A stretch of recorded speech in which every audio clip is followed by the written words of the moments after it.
Hello, welcome to episode 5 of the Dream Freaks podcast, Shadow Work.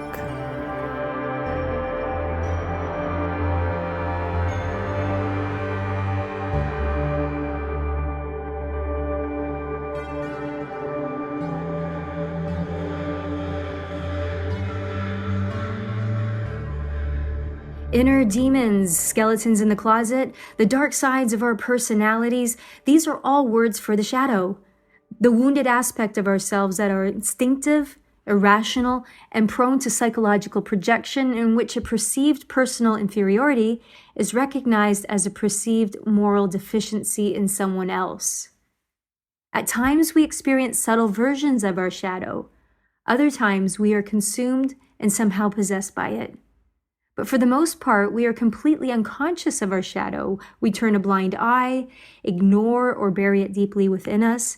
Its mere existence evokes emotions of guilt, shame, or fear. So when the reminder of our dark side is triggered, our automatic response is to repress it and lock it away in a tightly packed away box.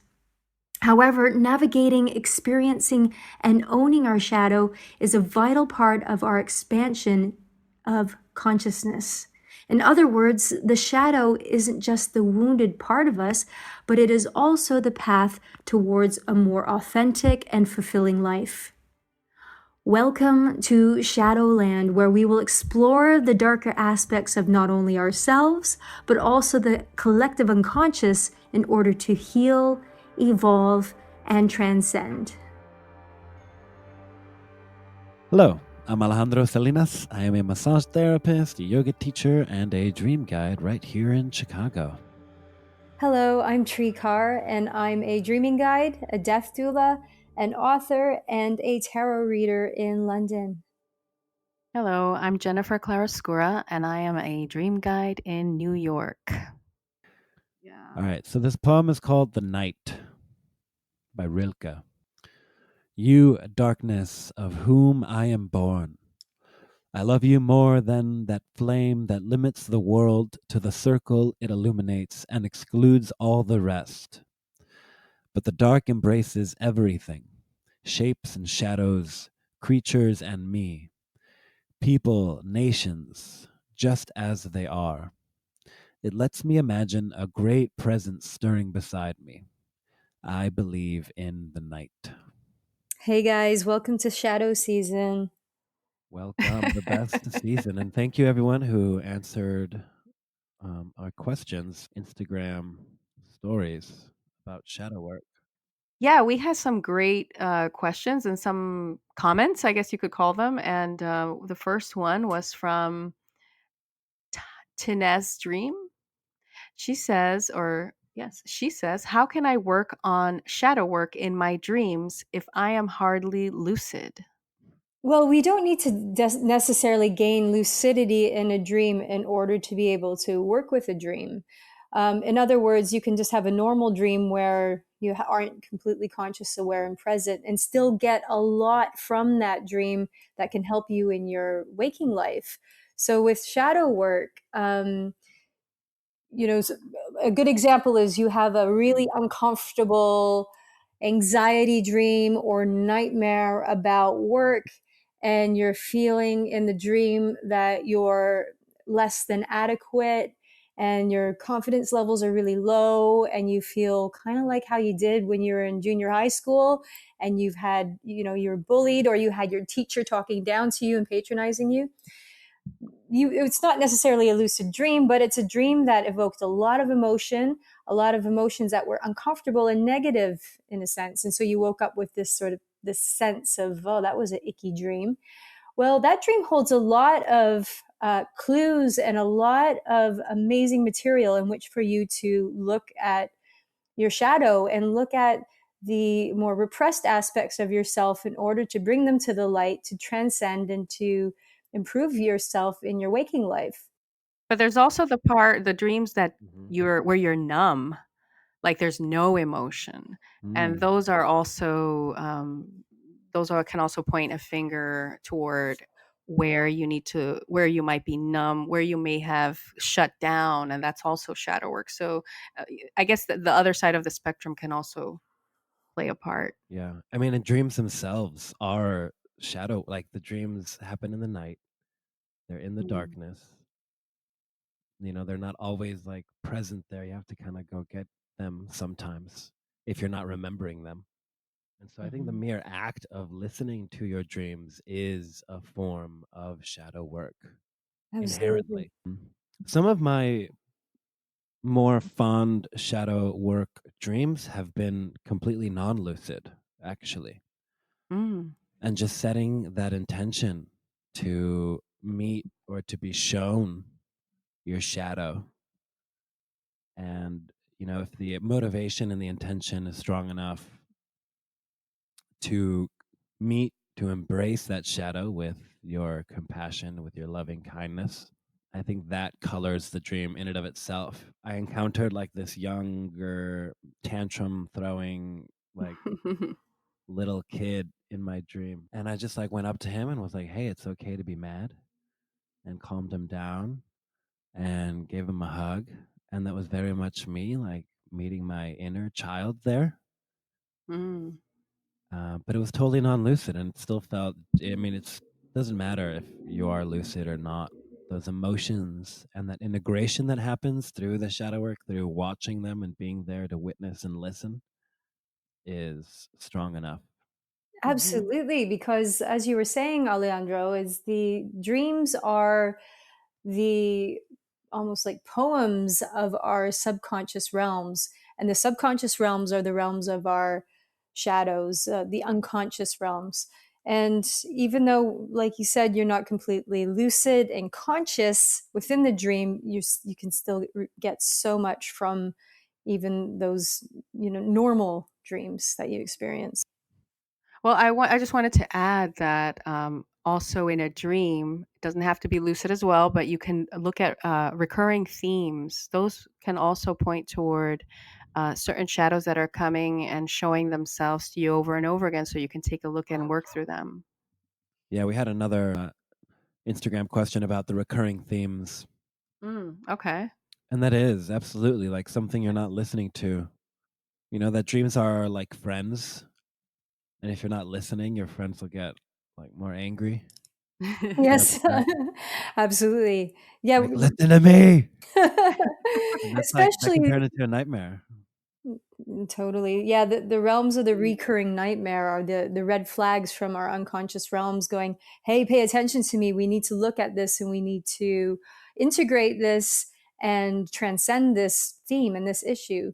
So if you're having recurring dreams, look at it in this different light. This is aspects of your shadow that are prompting you and nudging you to have a little look at it and to transcend it. hmm Mhm. Those the recurring dreams are also really great for getting lucid because you Yes. can anticipate a theme or a sign or a character, a situation, whatever it is. Yeah, your consciousness can be like, "Oh, I've been here before." Mm-hmm. And that's the little bit that's a cue for your consciousness to take that into the next level, totally. We also have a question from Nicole Kyer. I think I'm saying the name right, or Kayer. She says, "What are the best ways to integrate in waking life after we've done shadow work in our dreams?" And she also asked how to do shadow work in our dreams. I have a process of doing shadow work when it comes to my dreams. So I'll be navigating one shadowy aspect of myself. And sometimes it can be like a whole year, sometimes it's 6 months, sometimes it's only a few months. But I'll hold that aspect of the shadow in my mind. So we'll give an example. One had to do with a relationship I had many, many, many years ago that was still, I felt wounded from. And so what I would do is I would hold that shadow quality up for review. And I would often do that when I was doing my meditation or my reflection or my journaling. And I would sit and really actively sit with the emotion and the reality of the experience. And then I would set intents that I would get work done in my dreams. So I would carry on with the theme, and my dreams would navigate the realms of my shadow, and I would heal and transcend by continuing to release, let go, and unpack the whole issue in my dreams. So what I found was I got lucid quite a few times when it came to this specific topic, where I'd have a lucid dream and I'm interacting with my ex-boyfriend, and in the dream, and releasing and crying and coming to clarity situations within the dream. So I'm literally like interacting consciously and aware within the dream with my ex-boyfriend, and a lot of the release and the healing is happening within the dream state. And then waking up and feeling like I had just gone through, a healing session or a session of clarity.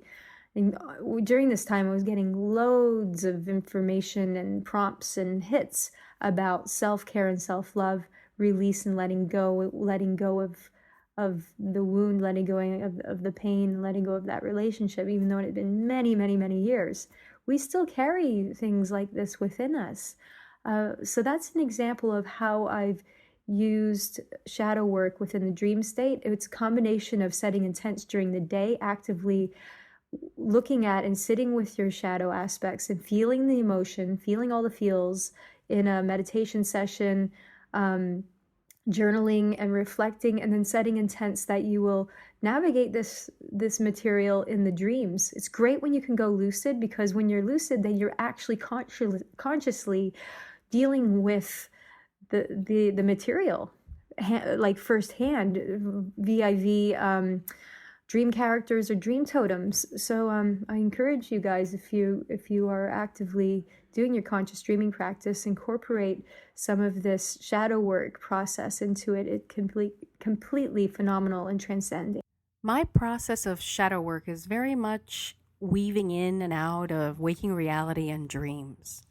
So I will first identify the shadow within the dream, and then outside of the dream, because sometimes I'm conscious enough to understand that I am with a shadow in the dream. But when I'm not, I have that feeling, because I've had, usually in my shadow seasons, I have recurring things and people and objects and dream animals, just like Tree mentioned, that that come with a certain feeling of warning, danger coming, or like, for example, giant crocodiles were often in my dreams, and they were always gigantic, coming out from the depths of the water.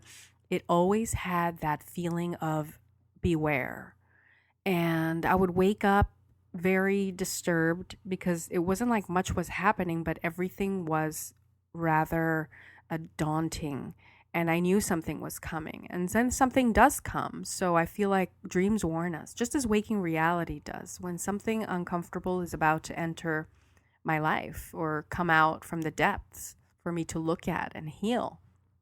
And in a waking reality example is, a long time ago, my initiation into shadow work occurred right as I had 2 part-time jobs, and I had 2 woman bosses, and one was called Jennifer Light. Her last name was Light, and the other one's last name was Shadow.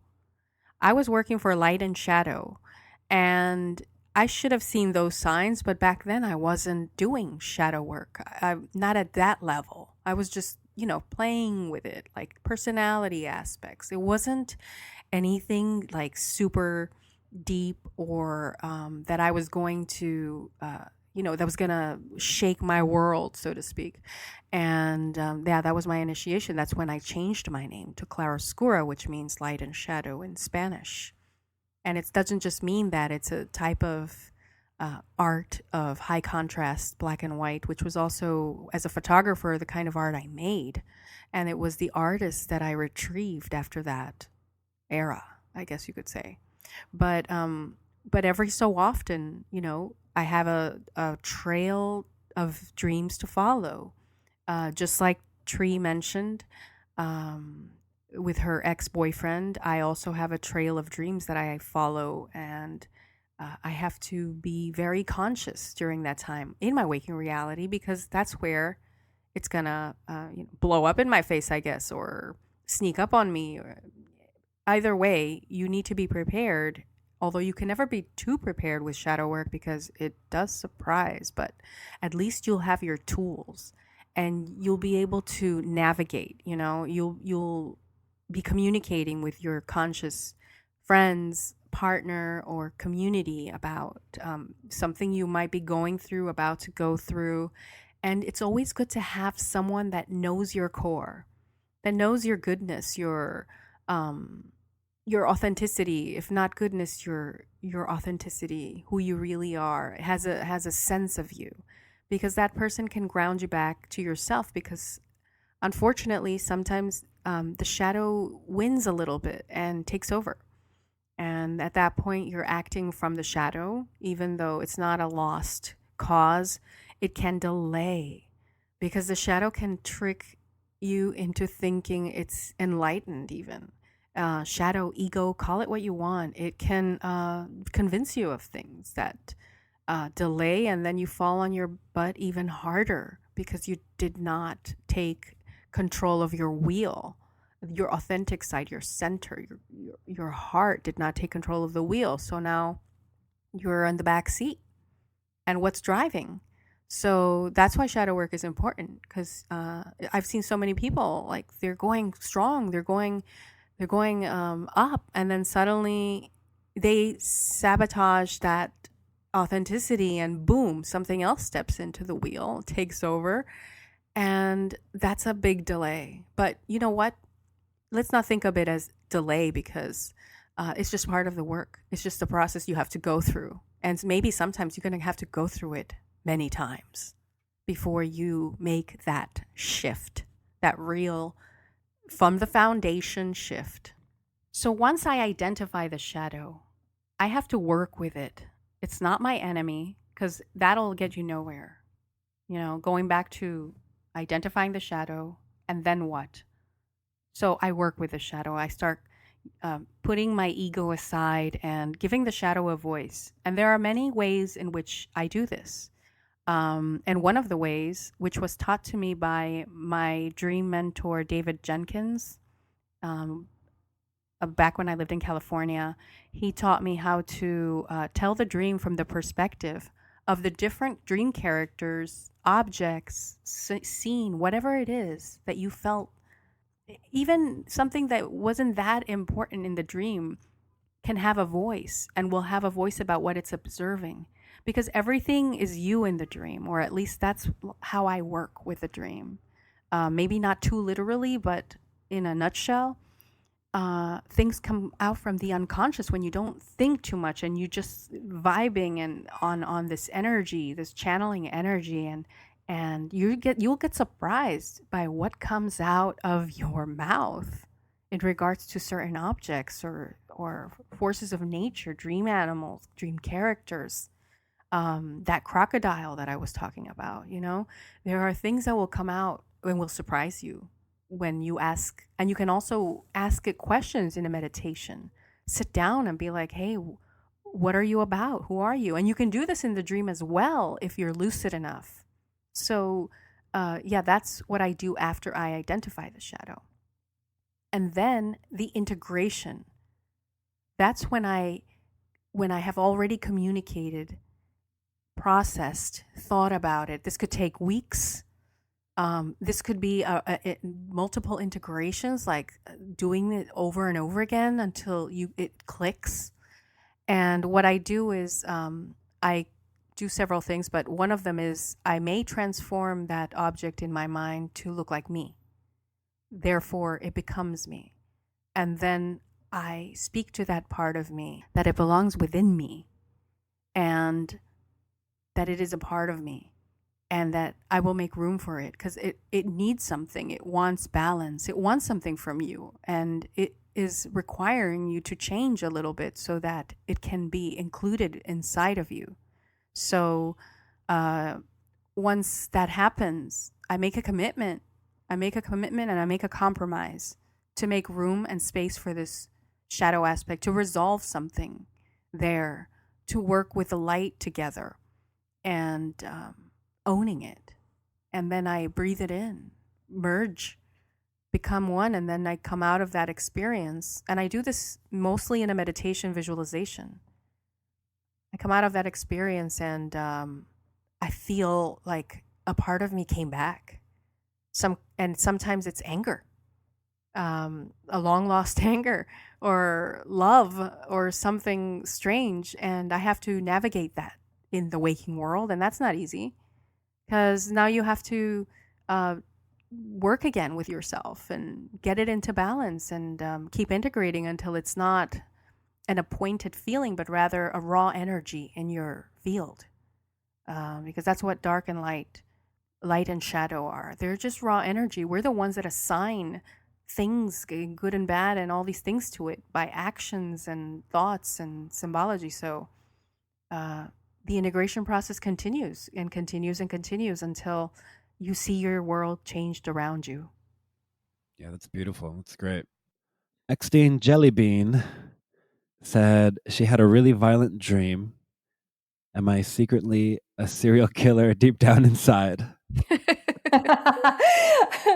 I would say this is probably more of a compensatory dream than it is maybe something shadow Yeah. related. The reason being is with compensatory dream is also a term coined by Carl Jung. And a compensatory dream is a dream that is striving to uh, achieve balance of a behavioral trait in our waking life. And I always see these sort of like violent dreams where you're killing people as a perfect example of a compensatory dream, especially when you really feel like you're a good person and you wouldn't go kill people at work. It's a really good chance to look at to see where you're not speaking your truth in your waking life, and you're not your boundaries are weak. For example, if we're at work and we have a lot of bullying going on, or we're not able to speak our minds, or we feel that we're not heard and we take a lot of shit at work, we might go home and have a dream that evening where we show up at work and commit an act of violence and like get all Scarface on everyone's ass and like shoot everybody and blow everyone away. And you wake up feeling like, wow, I just did like this crazy serial killer thing. And that's not me. That's not like me. It's a good chance to look at where you're repressing your anger or your voice in your social settings, in your relationships. Usually But that's it's how I see where violence kind of plays out in a dream. for me, it's also apart from that, which are great points. It's also about our inner battles.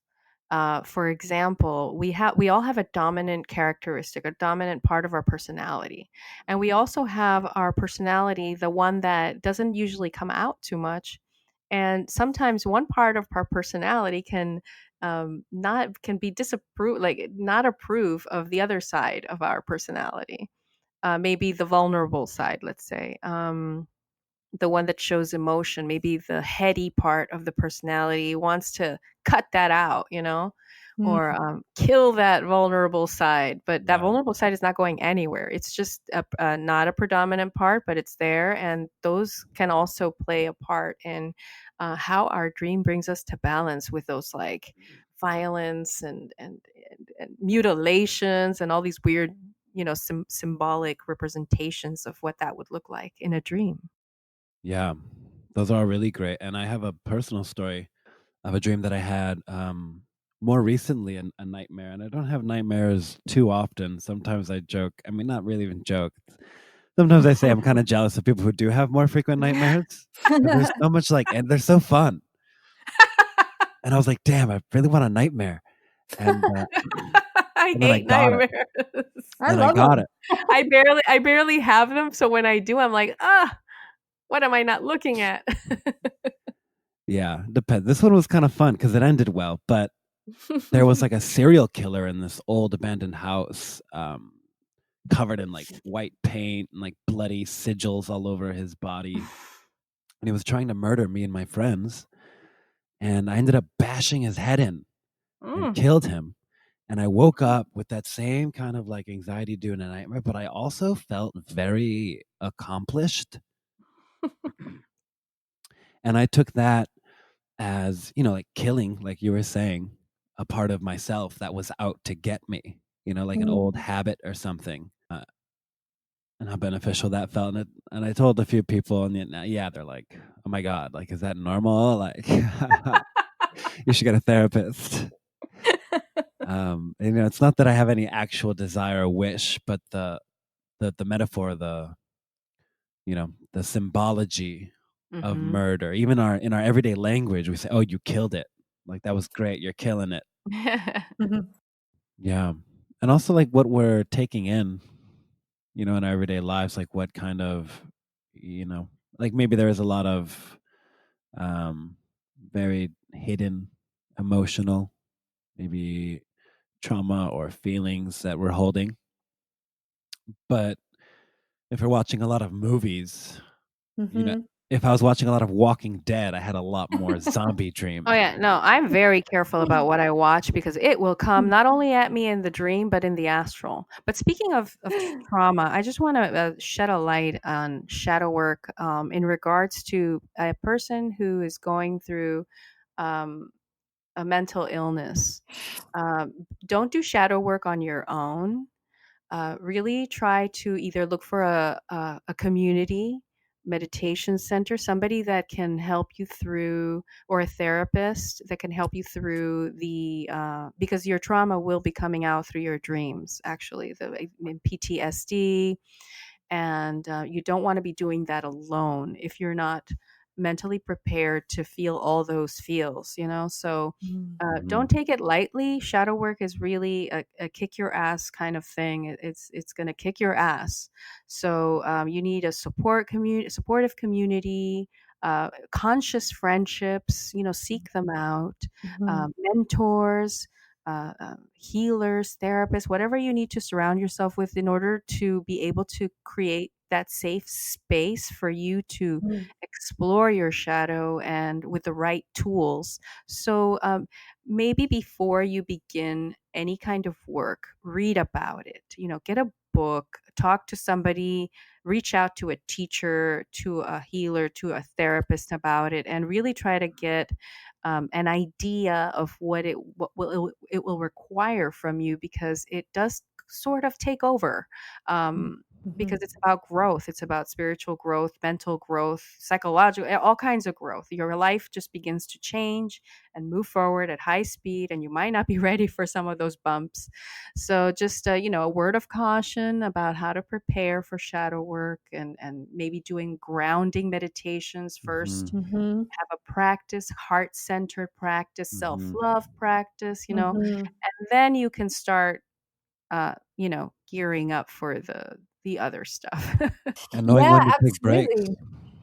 Yeah, knowing when to take breaks. And part of these sort of rituals, too, is part of working in shadow work, like you were saying, Jenny, is being mindful throughout your conscious dreaming practice through the day and in the evening, bearing in mind your shadow work that you'll be doing in your dreams. So, like Ale was saying, sometimes when we're watching a violent film just before we go to bed, that might kind of interfere with our dreams or play out in our dreams. So, when you're embracing shadow work process through your conscious dreaming practice, it's best to eliminate the watching a film right before going to bed.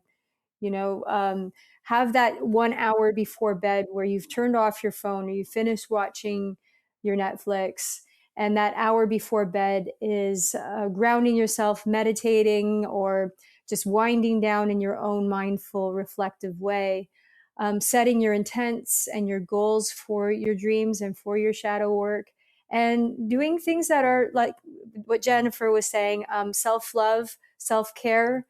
So it could be, engaging in like some dream tea ceremony with yourself, to work with a plant to help you access your dreams.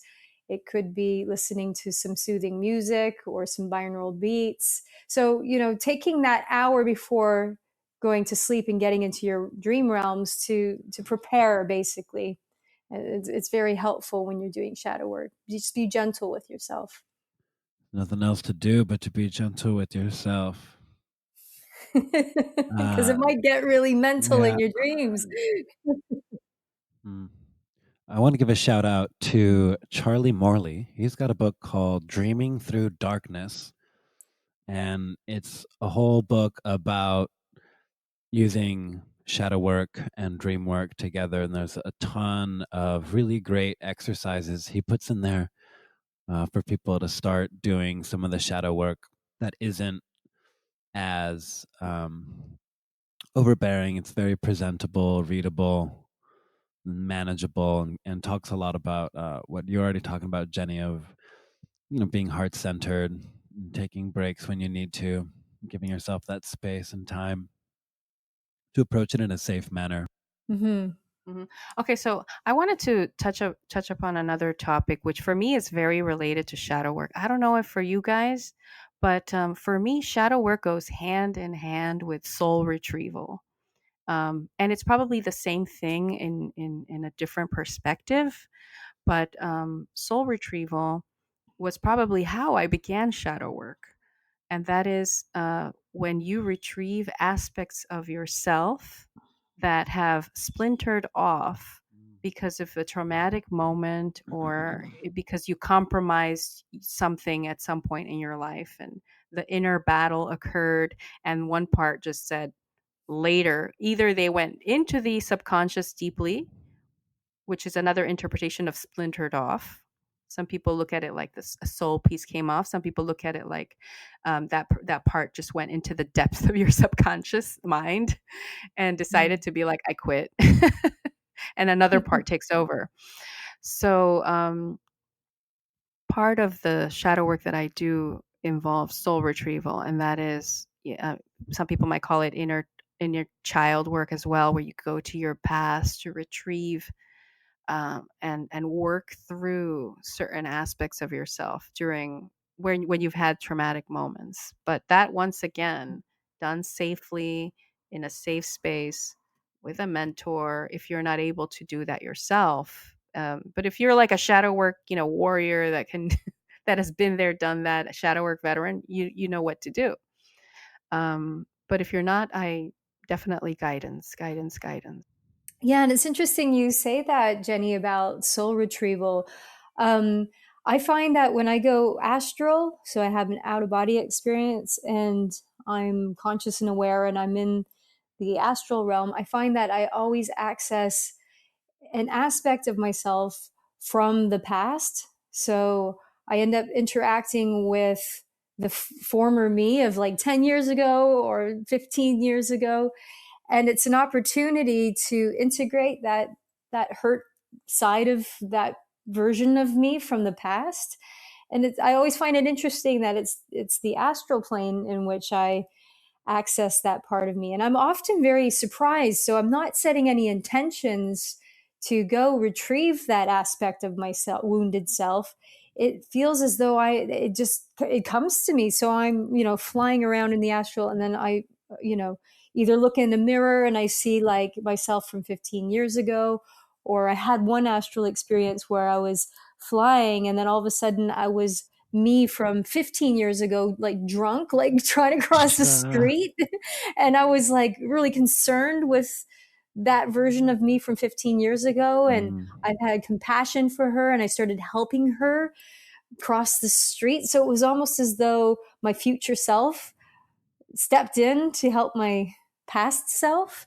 It gets kind of trippy with the whole like But that time makes sense because travel. astral projection is very much a time traveling Yeah, yeah. space. I've But, had time traveling moments in the astral, but my soul retrievals have always been from the perspective of my waking reality. Unlike you, I mean, I have had astral experiences, but for me, it's more has been more about I guess what in Carlos Castaneda's community they call recapitulation, The Mhm. where you go recapitulation. through all your past experiences and, Yeah. The breathing it mirror work in. or writing it Mm. down. Yeah, exactly. And once I identify those key moments, I have worked on it.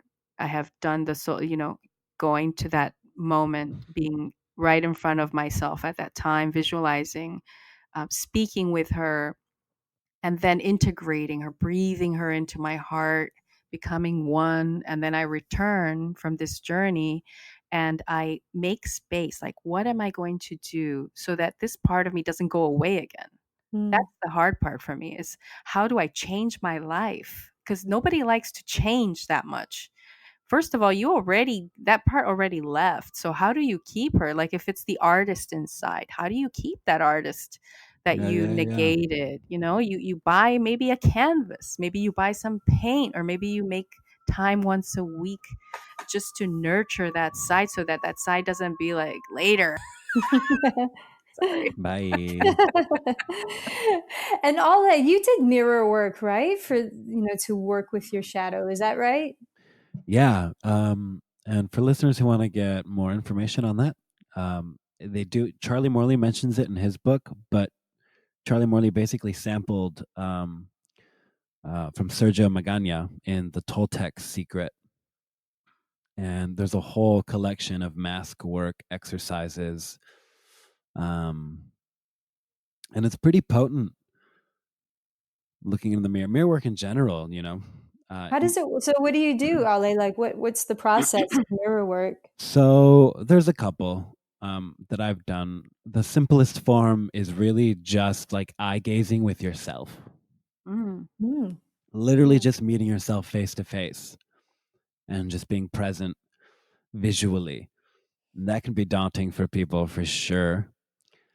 And the mask work that Sergio talks about in this Toltec tradition, the recapitulation, you put on a mask and you narrate your life story. And the idea is that the narrative of your life gets sort of transferred onto the image of the mask Mm. in an effort to remove it as a part of your identity or your ego. nice. So, like, it's a way of lifting these old narratives off of you. So it's like a symbolic ritual. Oh, absolutely. And then, so the lighter we are, the easier it is to access the dream world. And speaking of light, I believe that our highest light, how we call the shadows, our highest light is something that people I think are more scared of than their own shadow. Oh, I agree. I think Like so. getting It's super hard for into. people to accept the good parts of themselves or like Mhm, to be self assured.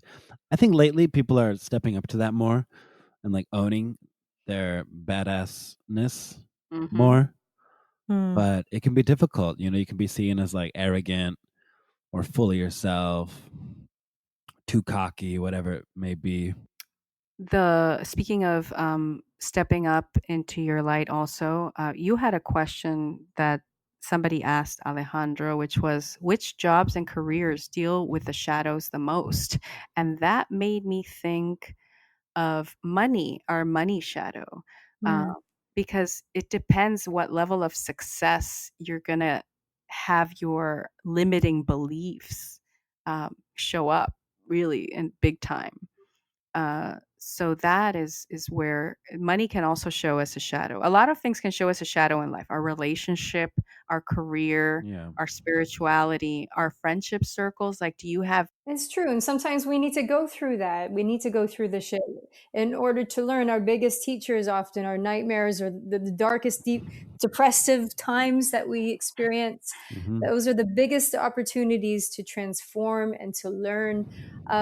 But I notice, like in spiritual communities and whatnot, there's a lot of people don't want to look at the dark stuff. They just want everything to be like rainbows and unicorns, and it's just all really like Yeah. fluffy and nice, and Just there's a the lot of spiritual spiritual bypassing. bypassing and you name it, and a lot of passive aggression, and it's just like head fucking stuff, and it's like, Especially in social media, totally. yeah, and also, being, putting one's best self forward, which is good because it's inspiring. Obviously, it's good to put your best self forward, but it's not good to deny the darker aspects of self. And when I'm saying that, I don't mean you indulge in the darker aspects and hurt people or harm yourself, but at least just acknowledge them. That we all get jealous, we all lose our temper, we all have envious thoughts, or we all battle with addictions in some kind of way, or we have porn addiction or sex addiction, or we drink too much alcohol, whatever it is. We all navigate this, even though we're trying to transcend them. I think the more we acknowledge, even as a collective, acknowledge that, hey, I wasn't the best person when it came to handling the situation.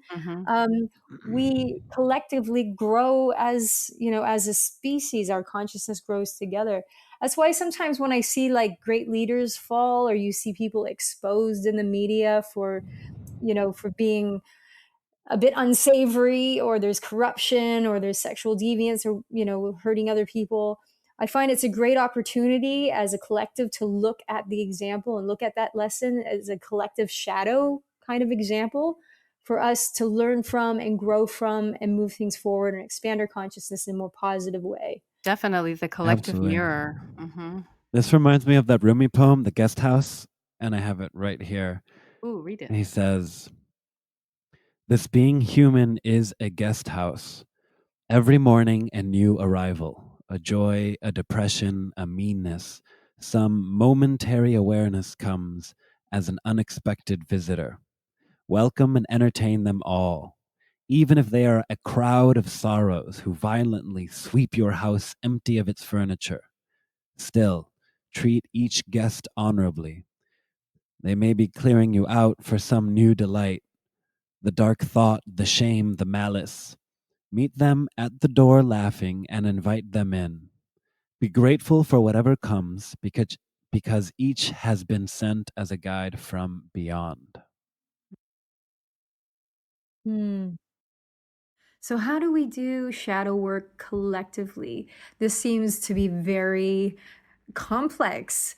I think the collective unconscious moves, ebbs and flows, and evolves in a way that brings the shadow up to light and up for review. And we have had countless examples of this throughout history, from the atrocities of Adolf Hitler to modern day scandals in politics, sexual scandals in Hollywood. All of these are just examples of the shadow coming up and bubbling up in our society for us to look at and review. A lot of the times we'll see these things and we will be greatly disturbed by them, or we'll feel let down and disappointed. But it's a chance for us to collectively evolve and transcend these aspects of racism, sexism, homophobia. There's countless examples throughout our very large history as humanity. We've got thousands of years of bad behavior that we need to evolve out of. So these examples that we see in society are examples of our collective shadow looking for a way to transcend itself.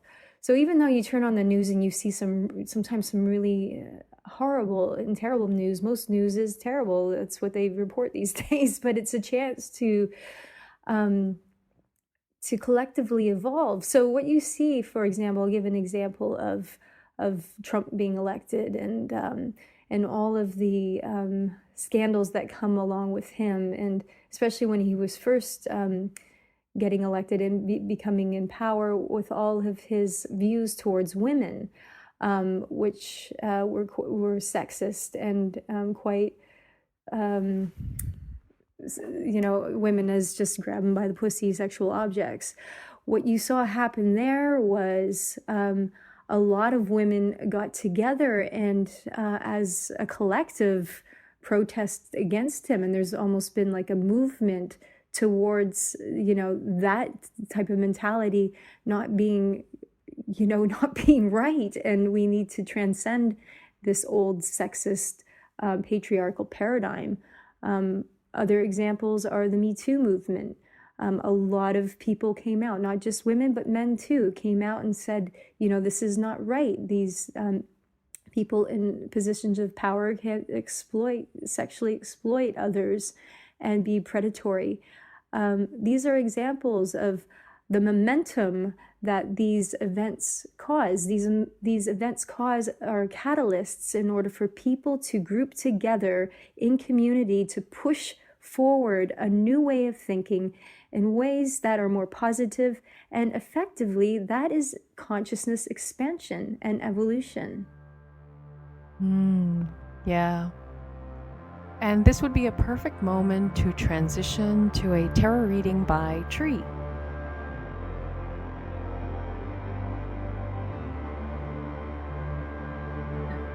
So we have the Moon card, which is a great archetype card in the tarot for shadow work because it represents illusions, fears, our anxieties, and our subconscious realms.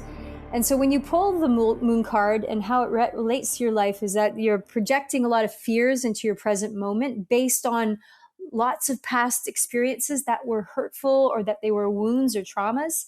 So this is a perfect card to reflect on shadow work. So you're dealing with a lot of mostly emotions that have been pushed down deep into your subconscious realms. And so now these emotions are making a reappearance. So this could be in ways that where you're being triggered, or it's coming out in your dreams in terms of like nightmares. And so it's really great card to pull to reflect on things from the past, particularly things from the past where there's been some trauma or some emotional wounding. I also associate the moon with intuition and maybe that moonlight that is reflecting on what is around, because it's not visual, because the moon doesn't light up like the sun. Like you can't really see everything clearly, Mm-hmm. but it does allow your feelings about it, your intuitive feelings about it, to take over because you're aware on a different level, not just visual. Mm-hmm. And the moon shines the light on the shadowy aspects of self. Yeah. Well, it's a reflection. The moon is a mirror. Right. And Sergio talks about Mexico being literally translating to the place of the moon's navel. And then that's what it means to be a dreamer, to look into the mirror, to look into that reflection, that moon, that lunar, that's introspective. Thank you all again so much for tuning into another episode of The Dream Freaks. If you liked what you heard, please write a review, share with a friend, post on your social medias, tag us. We love listening to what you all have to say. We love interacting with all of you. If you'd like to support us on Patreon, you can hop on over there for as little as $1 a month. And there are a lot of fun perks. And Oh yeah, and look out for our live streams that we're beginning on Instagram Live and Facebook Live. We'll be alternating every so often who goes up. It could be individual or as a duo. But yeah, we already did one, and we call it Wake the Freak Up. The first one was an experiment with Tree and I, where we just share our dreams, hear other people's dreams, just talk about the dreams we had, and it's very short. And yeah, hop on, look out for that. And now we'll slip into the liminal realms between waking, dreaming,